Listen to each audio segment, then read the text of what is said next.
गुरु ब्रह्मा गुरु विष्णु गुरु देवो महेश्वर गुरु साक्षात् परब्रह्म तस्मै குருவே நமஹ. துலா ராசி அன்பர்களுக்கு இந்த சனி பெயர்ச்சி எப்படி இருக்கும் என்று பார்ப்போம். சாதாரணமாக துலா ராசிக்கு நாளில் அர்த்தாஷ்டம சனி என்ற நிலையை வந்துள்ளது. துலாம் ராசிக்காரருக்கு அஷ்டம சனியில் பாதி பலம் அர்த்தாஷ்டம சனி. செருக்கில் சனியால் சில மனக்கஷ்டங்களை கொடுக்கக்கூடிய நேரம் என்பதை தான் அர்த்தாஷ்டம சனி பொதுவாக சொல்லுகிறது. இருந்தாலும் துலா ராசி என்பது சனியினுடைய உச்ச வீடு. சனியினுடைய உச்ச வீடு எதுன்னா துலா ராசி. துலா ராசிக்கு அதிபதி யாரு? சுக்கிரன். சுக்கிரன் யாரு? சனிக்கு நண்பர். இப்படியெல்லாம் வரும்போது 1, 6, 10 போன்ற இடங்களை சனி பார்க்கிறது. ஆகையினால் 1ஆம் இடத்தில் ராசியை சனி பார்க்கும்போது உடல் நலங்களில் சில பாதிப்புகளோ சில இதுகள் வர வாய்ப்புள்ளன. ஆனால் அது உங்களுக்கு பெரிய செலவையோ பெரிய இதுவையோ வருவது என்பது உறுதி. மேலும் 6ஆம் இடத்தை பார்க்கிறது. 6ஆம் இடத்தை சனி பார்ப்பதால் உங்களுக்கு எந்த விதமான பிரச்சனையும் இல்லாத தொழில்கள் வளர்ச்சியும் இந்த சனி பார்வையால் உங்களுக்கு குரு வீட்டில் இருக்க பார்ப்பதால் 6ஆம் இடத்தால் வரக்கூடிய எந்த கெடுதலும் உங்களுக்கு பாதிப்புகள் இல்லை. நல்ல ஒரு வளர்ச்சி, தொழில் வளர்ச்சி, ஏற்றத்தாழ்வுகள் இருந்தாலும் உங்களுக்கு பொருளாதார வளர்ச்சி, உங்களுக்கு இடம் சம்பந்தமான வரவேண்டிய இருந்தால் வந்துவிடும், பணம் வரவேண்டிய இருந்தால் வந்துவிடும், எப்போ கொடுத்த கடன் திருப்பி வரலாம். பல்வேறு விதமான நன்மைகளுக்கு வாழிக்கவும் உங்களுக்கு வாய்ப்புள்ளன. மேலும் 10ஆம் இடத்தை சனி பார்ப்பதால், தொழிற்ஸ்தானத்தை சனி பார்ப்பதால் புது தொழில்கள் துவங்கலாம், தொழில் செய்யும் இடத்தை மாற்றலாம். இந்த கழிஞ்ச சில வருடங்களாக தொழில் முடங்கி போனதை மீண்டும் திறந்து மீண்டும் வாழ்த்தலாம், தொழில் வளர்ச்சி அடையலாம், தொழிலுக்கு புதுசாக பொருளாதாரங்களை பொருள் முடக்கி வளர்ச்சி அடையலாம். இப்படிப்பட்ட பல்வேறு விதமான நன்மைகள் இருக்கிறது. ஆனால் நீங்கள் தினமும் அனுமாரை வழிபட்டு மனத்தை திடப்படுத்தி கொண்டு வாழ்க்கையில் முன்னேறி செல்லுங்கள் என்பது உங்களுக்கு 27/12/2020 முதல் 27/12/2021 வரை உள்ள காலகட்டத்தில் சூரியனுடைய நட்சத்திரத்தில் சனி சஞ்சரிக்கும் காலங்களில் சூரியன் உங்களுக்கு 11ஆம் இடத்தில் அமைந்துள்ளதால் பல்வேறு விதமான நன்மைகளை நீங்கள் அடையும் வாய்ப்புள்ளன. எங்களுக்கு தொழில் செய்வதற்கான இடத்தை நீங்களே விலைக்கு வாங்கி அங்கே தொழில்கூடம் அமைக்கும் வாய்ப்புகள் வருகின்றன. மேலும் 27/12/2021 பிறகு 27/12/2022 வரை உள்ள காலகட்டத்தில்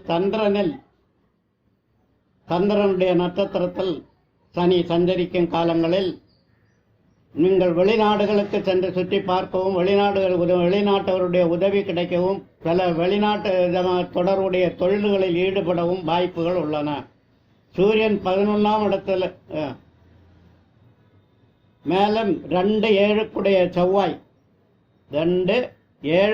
செவ்வாய் காலத்தில், அதாவது 27/12/2022 முதல் 19/12/2023 வரை உள்ள காலகட்டத்தில் உங்களுக்கு செவ்வாய் 2ஆம் நட்சத்திரத்தில் சனி சஞ்சரிக்கும் காலங்களில் ஏதேனும் உங்களுக்கு கடன்கள் இருந்து சொத்தை கடன் வச்சு பணம் வாங்கியிருந்தோம் அந்த மாதிரி எல்லாம் இருந்தாலும் அந்த கடன்கள் எல்லாம் தீர்ந்து நல்லபடியாக உங்களுக்கு சொத்துகள்லாம் வந்து அமையும். சொந்த வீடு அமையும் பாக்கியமும் இந்த செவ்வாய் உங்களுக்கு கொடுத்து விடும். வீடு, நலம், இடம் போன்றவைகள் கிடைக்கும். மேலும் நீங்கள் ஏதேனும் ஒரு விளையாட்டுத்துறையோ அல்லது வீரச் செயலோ அல்லது போலீஸ், மிலிட்ரி போன்ற துறைகளில் வேலைகள் இருந்தாலோ உங்களுக்கு பதவி மேலும் மேலும் உயர்வை கிடைக்கும். நல்ல வளமான வாழ்க்கையை அமையலாம். சனியை வழிபடுவதற்கான பரிகாரங்கள் ஏராளம் உள்ளன. அவைகளை என்று தங்களுடைய வசதிக்கேற்றமாறு தங்களுடைய வீட்டு பக்கத்தில் அமைந்துள்ள கோவில்களில் சென்று பரிகாரங்கள் செய்து விடுங்கள். இங்கே கொரோனா பீரியடாக இருப்பதால் நீங்கள் நீண்ட தூரம் சென்று காரில் சென்று கோவிலை தேடி பிடித்து தான் பரிகாரம் பண்ண வேண்டும் என்று நாங்கள் கூறவில்லை. சங்கடம் தீர்த்திடும் சனி பகவானே மங்களம் பொங்கிட மனமைத்திடுவாய், சத்தரவின்றி சகானறியில் இத்தகம் வாழ இன்னருள் தாத்தா போன்ற எல்லா சனிக்கிழமையிலும் விரதம் இருந்து அன்று எண்ணெய் தீபம் ஏற்றி 108 தடவை வலம் வந்து சனியை வழிபடலாம்.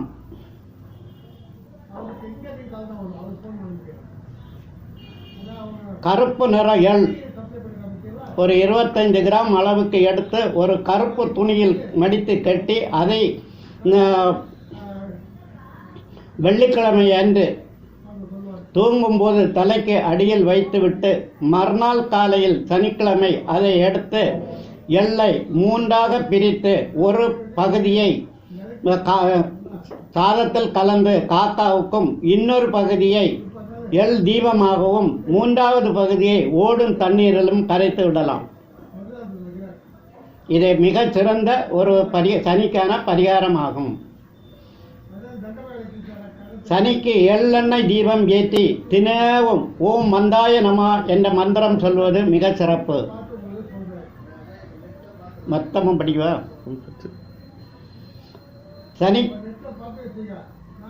சனிக்கு பச்சை அரிசி, சர்க்கரை, தேங்காய், நீல நிற பூக்கள், எள், அவல், பூசணிக்காய், கற்பூரம், சந்தனம், வெற்றிலைப்பாக்கு இவைகளை படைத்து பூஜித்து குவளை மலர் இவளை வைத்து பூஜித்து சனிக்கிழமைகளில் பூஜிப்பது மிக சிறப்பு. சனிக்கிழமை அல்லது பரிகார நபர்கள் பிறந்த நாளன்று ஆஞ்சநேயருக்கு வெற்றிலை மாலை அணிவித்து வெற்றிலை மாலை அல்லது துளசி மாலை அணிவித்து வழிபடுவது மிக சிறப்பாகும். மேலும் விநாயகர் சதுர்த்தி மற்றும் பரிகார நபர்கள் பிறந்த கிழமைகளில் விநாயகருக்கு அர்ச்சனை செய்து தேங்காய் உடைத்து வழிபடுவது மிக சிறப்பு. கருப்பு ஆடை அணிந்து சபரிமலைக்கு செல்பவர்களுக்கு உதவி செய்யலாம்.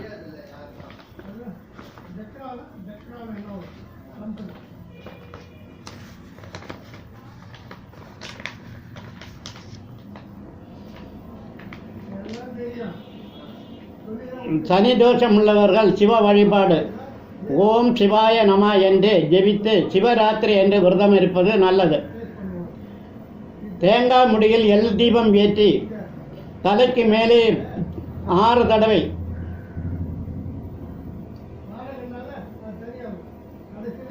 தலைக்கு மேலே வயதுக்கு ஏற்றவாறு சுற்றுவது. 6 தடவை இல்லை, வயதுக்கு எத்தனை வயசோ அத்தனை தடவை சுற்றல். அரச மரம், வெண்ணி மரத்தை சுற்றி வழிபடுவது மிக சிறப்பு. தீபம் ஏற்றி வழிபடுவது மிக சிறப்பு. கருப்பு நிற பசுக்களுக்கு தீனி அளிப்பது, கருப்பு நிற வஸ்துக்களை தானமாக கொடுப்பது, எண்ணெய் தானம் செய்வது, உளுந்து தானம் செய்வது, இவைகளை தானமாக கொடுக்கலாம். உடல் ஊனமுற்றவர்களுக்கு செருப்பு தானம் பண்ணலாம். உங்களால் முடிந்த உதவிகளை செய்யலாம்.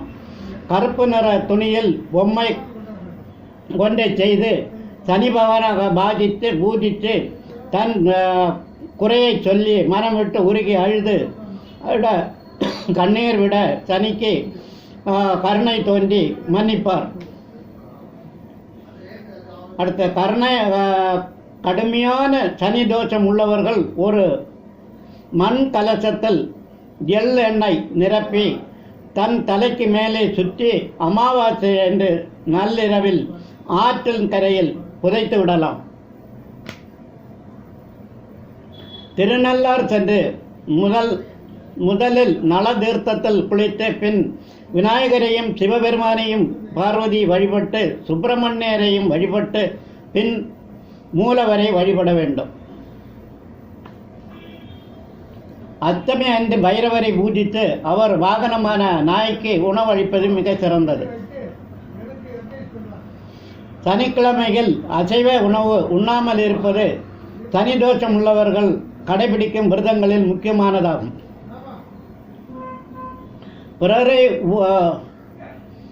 பிறர் உபயோகித்த பொருட்களை, செருப்பு, துணி போன்றவைகளை உபயோகிக்காமல், பழைய துணிகளை உபயோகிக்காமல் இருப்பது மிக நல்லது. சனியின் திருத்தலமாகிய திருநள்ளாறு, குஞ்சனூர், பொழிச்சலூர், சென்னை மேற்கு மாம்பலத்தில் உள்ள வட திருநள்ளாறு சனீஸ்வரன் கோவில் போன்றவர்களுக்கு சென்று வரலாம். சித்தர்களை வழிபட்டு, குறிப்பாக கபிலர் சித்தர், கரூர் சித்தர் போன்றவைகளை வழிபடுவது. சென்னையில் சித்தர் பீடம் சென்னை ராஜகீழ்ப்பாக்கத்தில் உள்ளது, மாடம்பாக்கம். அங்கே சென்று வழிபட்டு வரலாம். வீட்டிற்கு வெளியே போவோர் முதலில் தெற்கு பார்த்து சற்று தூரம் நடந்துவிட்டு திரும்பி சுபகாரியங்களுக்கு செல்வது சனியினுடைய தோஷங்களில் நின்று விடுபடலாம். விபூதி மற்றும் சிவ சின்னங்களை அணிந்து தியானிப்பது, அடியார்களுக்கு உதவி செய்வது மிக மிக சிறப்பு. புற உயிரினங்களுக்கு உணவு அளிப்பது, தண்ணீர் வாழும் உயிரினங்களுக்கு, மீன்களுக்கு தீனி அளிப்பது போன்றவை செய்வது நல்லது.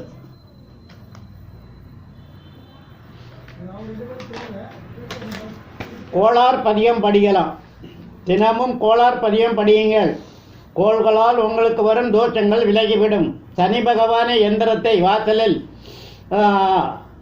அரிசி, மாலை, கோதுமை கோலம் போட்டு வழிபட்டார். எந்திரத்தை, சனியினுடைய எந்திரத்தை அரிசி மாவால் வீட்டுக்கு முன் கோலம் போட்டு அதை வழிபடுவது மிக சிறப்பு. வாசலில் இரும்பு துண்டு அல்லது 3 ஆணியை வைத்து கட்டிவிடலாம்.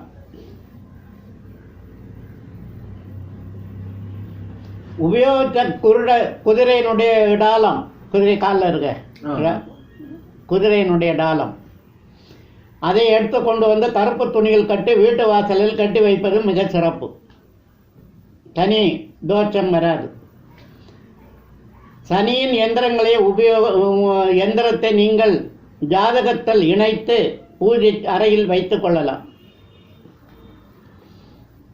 சனியால் கடுமையான தோஷம் பாதிப்பு உள்ளவர்கள் மணி மந்திர ஔஷத முறைப்படி உரிய பரிகாரங்களை நேயர்களுக்கு ஏற்ற மருந்துகளும் பயன்படுத்தி நிவாரணம் பெறலாம். தன்வந்திரி ஹோமம், கோ பூஜை, மிருத்யுஞ்ச ஹோமம் ஆகிய ஹோமங்களை செய்து பலன் அடையலாம். வயதான முதியோர்கள் மற்றும் கூலி தொழிலாளர்கள் உணவளிப்பது, அன்னதானம் செய்யலாம். வஸ்திரதானம், அன்னதானம் போன்றவைகளை செய்யலாம். படிக்கும் குழந்தைகளுக்கு புத்தகம் வாங்கி கொடுக்கலாம். ஏழை கர்ப்பிணி பெண்களுக்கு உதவலாம். முதியோர்களுக்கு, கர்ப்பிணி பெண்களுக்கு, படிப்பவர்களுக்கெல்லாம் உதவி செய்யலாம். இவையெல்லாம் செய்தால் சனீஸ்வரன் உங்களுக்கு நல்ல அஷ்டம சனி, 7 சனி, கண்டக சனி உள்ளவர்கள் இந்த பரிகாரங்களை செய்து சனீஸ்வரனிடமிருந்து நல்ல ஆசீர்வாதங்களை பெற்று வாழ்க்கையை மேம்படுத்தி கொள்ளலாம் என்பதில் எந்த விதமான சந்தேகமும் இல்லை.